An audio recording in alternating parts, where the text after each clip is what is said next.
you very much, David. And finally, to close our student panel, I invite Leanne Brosnan, who is President of the European Youth Parliament Ireland, to address the society.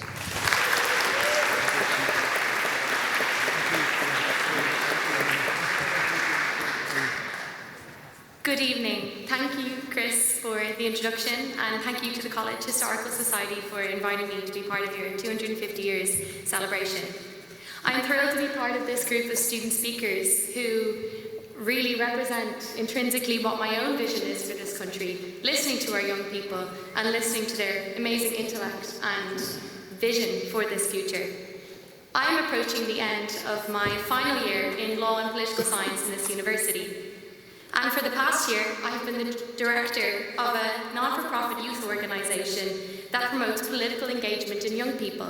This organisation is called the European Youth Parliament Ireland, a project run for young people, by young people, that asks Irish students through 5 annual conferences to think critically about world issues that many believe are outside of their capacity and maturity. Irish teenagers use this tool to build intercultural friendships and are equipped with the tools to tackle an ever-changing world around them. This organisation has shaped my young life for the past 7 years, and it feels significant that I have the power to shape it. I will be speaking today about my vision for the future of Ireland. This vision is one that is focused on how this country treats those with less privilege than I will focus on our young people and how access to civic society, critical thought and empowerment is not accessible for many young people, and as the literal future of this island, our excluded young people will potentially grow into marginalised adults. I will also draw on my experience as a law student and talk a little bit about the accessibility of law, and that one of the many visions we must have for our future should be equity and access to justice. Students are the future workers, taxpayers and leaders of this country. They bring hope for Ireland's future. I have just returned this past weekend from the Munster Regional Session of the European Youth Parliament Ireland. This brought together 160 secondary school students. These teenagers spent 4 days analysing complex topics such as smart grids, water infrastructure, sustainable food production and 5G technologies. Our young people are brilliant. They are able to research and come up with ideas on topics wildly apart from the school curriculum. This must be fostered for their development to reach any kind of full potential. Ireland today is at a crossroads, at the edge of Europe, with an opportunity to either surge into its heart or teeter on the edge. Currently, Irish young people in particular are marginalised from Europe in rural areas. Rural, disadvantaged or generally marginalised schools have increased barriers in accessing initiatives that promote a European understanding or European cultural identity. Despite outreach programmes, most of our participants in European Youth Parliament come from returning schools who have teachers specifically dedicated to debating programmes and getting these children involved in civic engagement. This simply is not financed in schools who does not have the means to do so. This disengagement and discouragement of rural Ireland and marginalised communities creates a workforce which will feel disenfranchised from Europe and disconnected with its project. With Ireland losing its closest ally in the EU, relationships with its continental cousins are of paramount importance. We need to develop a European way of thinking from a young age rather than our island isolationist traditions. This begins with empowered young people from every background and to connect our future workforce with the skills they need to run this country.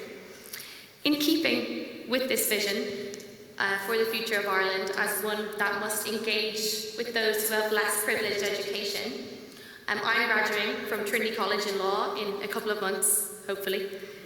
I've studied our courts and also our European Union in depth. Yet there are times that even I don't always understand what law means for my daily life. What I do understand is many issues in Ireland's socio-economic system do not change until they are challenged by brave individuals in the courts. This includes access to contraception in Ireland, access to education for children with disabilities, and many other important social issues over the years. We are now facing issues, as many of the students here have discussed and the privileged speakers beforehand, that will shape our society, such as a climate catastrophe, homelessness and a housing crisis. Our courts are an avenue to create social change. Any individual can challenge an issue that affects them and their legal rights in the courts, and the result of this challenge can make Ireland a better place. However, not all individuals are privileged enough to be able to weave through the academic jargon of the legal system to determine where they stand. We live in a society where you need to employ a professional to understand what your birthrights are. We need to make the law accessible to all people with enhanced information about access to law for young people, in addition to empowering a judiciary who are connected to the common people of Ireland, who speak with words that lay people can understand. We cannot continue to endorse a system where only those with a greater earning power can fully affect social change. My vision for the future of Ireland is one with a judicial system in which all people can call on to affect their rights and shape their society. To conclude, my vision for this country is for our young people from every corner of the island, with every socio-economic background, to have access to critiquing society, full civic engagement, and safe in the knowledge that they can challenge the injustices that arise, and those challenges will be listened to. Thank you very much.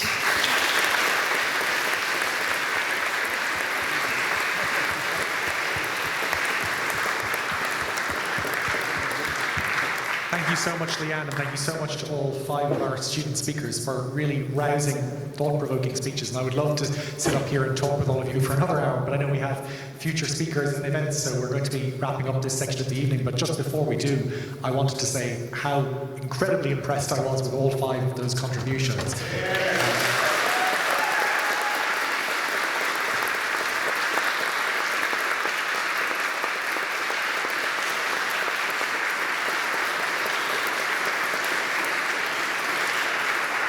And to say that I can't really think of a better exemplification of what the HIST is all about than to see 5 young people raising radical ideas about how the future can be different and not being afraid to make great points and big ideas and to challenge orthodoxies, and that really, over 250 years, is perhaps a cliche of a debating society to be about debate, but it is something that is of immense value in society, and especially of immense value to engage young people in doing so, because as those 5 young people showed, it is often young people who are the ones who are willing to say the unpopular, radical thing that is what pushes debate in the direction that it needs to go in.